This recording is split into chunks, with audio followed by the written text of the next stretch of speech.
আমি একটা কথা শুধু বলতে চাই যে কোনো পরীক্ষার আগেই আমাদের প্রিপারেশন কোনোদিন আপ টু দ্য মার্ক থাকে না।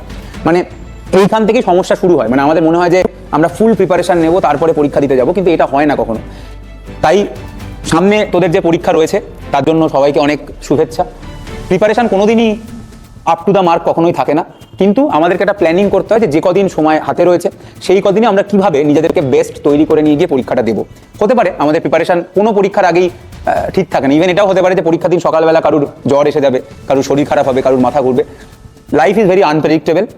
কিন্তু এই যে তোরা প্রথম যে পরীক্ষাটা দিতে চলেছিস এটা শুধুমাত্র প্রথম পরীক্ষাই, এটা জীবনের একমাত্র পরীক্ষা নয়।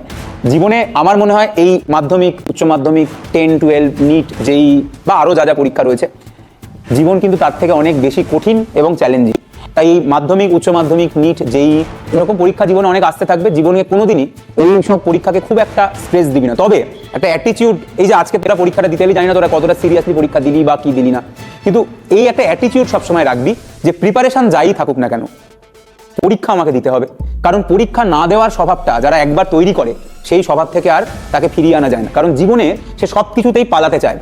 যখনই সে দেখে একটা কিছু চ্যালেঞ্জিং এবং সে তার জন্য পুরোপুরি তৈরি নয়, সে তখনই মনে করতে শুরু, ঠিক আছে এটা আর দেবো না। তো এটা খুব খারাপ একটা স্বভাব। তাই প্রিপারেশন যাই থাকুক না কেন পরীক্ষায় দিবি, এবং পরীক্ষা যে সময়টা দিচ্ছিস, যে 1 ঘন্টা 2 ঘন্টা 3 ঘন্টা পরীক্ষা দিচ্ছিস জীবনে, তুই জানবি যে ওইটা, মানে শাহরুখ খানও একটা সিনেমাতে বলেছিল যে এই 70 মিনিট তোর থেকে কেউ কেড়ে নিতে পারবে না। ঠিক তেমনই এই সময়টা তোর থেকে কেউ কেড়ে নিতে পারবে না। তাই এই সময়টাতে কোনো ডিস্ট্রাকশন না রেখে তোর যা জ্ঞান রয়েছে সমস্ত জ্ঞানকে এক জায়গায় করে ফোকাস করে পরীক্ষা দিবি। সামনের দিনে যার যা পরীক্ষা রয়েছে তার জন্য সবাইকে অল দ্য বেস্ট।